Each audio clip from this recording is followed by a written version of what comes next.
पैसा अहंकार दिला देता है। क्यों? क्योंकि अहंकार पैसे के साथ ही आता है। बहुत कम लोग होते हैं जो पैसा कमाने के बाद भी अहंकार को ठोकर मारते हैं, मतलब अहंकार से कोसों दूर रहते हैं। और कई लोग मैंने ऐसे देखे हैं कि थोड़ा सा रुतबे वाले हुए, थोड़ा सा पैसा ज़्यादा कमाया, थोड़े से बड़े अधिकारी हुए कि दूसरों को कुछ समझते ही नहीं। रिश्तेदारों को तो छोड़ो, किसी को भी कुछ नहीं समझते।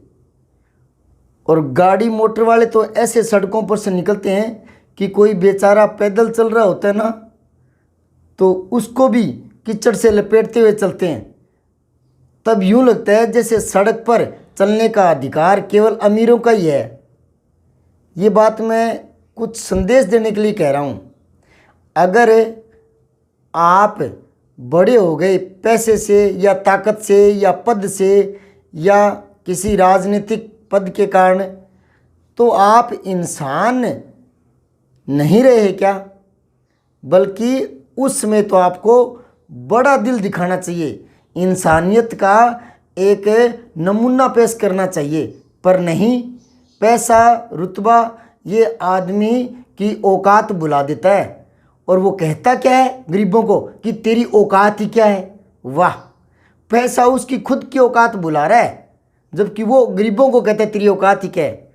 तो उन औकात दिखाने वालों को मैं कहता हूँ कि एक बार आप जब कभी आपका अहम आप पर हावी होने लगे, आपको लगने लगे कि मैं बड़ा इंटेलिजेंट हूँ, मैं बड़ा पैसे वाला हूँ, मैं बड़ा प्रभावशाली हूँ, तो एक बार आप घर से अपना व्हीकल निकालिए, बाइक मोटरसाइकिल जो भी आपका व्हीकल है निकालिए, एक राउंड अपने पास ही के, अपने गांव के, अपने शहर के कब्रिस्तान, शमशान का एक चक्कर लगा के आइए।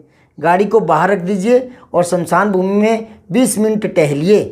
आपको पता लगेगा, आपको एहसास हो जाएगा कि आप ज़्यादा कुछ नहीं हैं और आपने इस धरती पर मानव योनि में जन्म लेकर के पूरी धरती को नहीं खरीद लिया और आप आदमी बनकर भी आदमियत से कोसों दूर हो रहे हैं। तो आपको वहाँ एहसास होगा, पता लगेगा कि आपसे बड़े बड़े धुरंधर भी मुट्ठी भर राख में सिमटे हुए पड़े हैं। तब आपको एहसास होगा। तो आप घर पर आइए, अपने इष्ट देव के सामने अपने मंदिर में जाकर और प्रार्थना कीजिए कि आज के बाद मैं ऐसा कोई भी काम नहीं करूँगा जो इंसानियत से परे होगा, जिससे इंसानियत कुचली जाएगी। और अगर आप अधिकारी हैं तो ये प्रण कीजिए कि आज के बाद किसी भी गरीब से 2 पैसे लेकर काम नहीं करूँगा, बल्कि जो भी आपका विभाग है, डिपार्टमेंट जो भी आप में जिसमें आप पोस्टेड है, किसी गरीब का काम ईमानदारी से कीजिएगा ताकि उसकी आत्मा को सुकून मिले, उसके बच्चे आपको दुआएं दे। और अगर आप दुकानदार हैं तो आप कोशिश कीजिए कि अपने हक का ही कमा कर खाइए। कम तोलना, मिलावट का सामान देना, इनसे कुछ नहीं होने वाला। आप कुछ नहीं कमा कर जाएंगे, आप भी उन्हीं की तरह मुट्ठी भर राख में बदलने वाले हैं। आप तो क्या, मैं भी खुद सभी का अंत होना निश्चित है। तो क्यों मानवता को शर्मसार करें? सबको जीने का अधिकार है, सबको इज्जत दीजिए, प्यार से रहिए, मोहब्बत से रहिए, जितना हो सके किसी की सहायता कीजिए। बस यही इंसानियत है, यही साथ जाने वाली है। ऐसा काम कीजिए कि आपके चले जाने के बाद भी लोग कहे कि यार आदमी भला था। बस यही आपकी कमाई रहेगी। आपके जाने के बाद कोई खुश हो, आपकी मौत पर, आपके नुकसान पर खुश हो, तो ऐसा काम ही क्यों करें? अगर हमारे थोड़ी सी भी चोट लगती है तो किसी 10 आदमी के मन में ये आए कि यार गलत हो गया, ऐसा काम कीजिए। और बात मिलावट की चली थी बीच में, तो मैं ये कहता हूँ कि कोई दूध वाले हैं या कोई और है, आप अपना ईमानदारी से धंधा कीजिए। ये सोचिए कि आप जो भी धंधा करें, मिलावट से आप किसी को क्यों जहर खिलाते हैं? क्यों?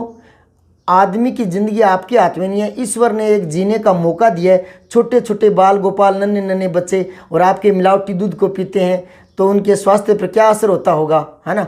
तो कभी भी मिलावट वाला धंधा मत कीजिए। क्या होगा, 10, 20, 50, 100, 200 रुपये ज़्यादा कमा लेंगे, लेकिन आपने देख लिया अंत सभी का होना है। फिर काहे कि ये मोह माया।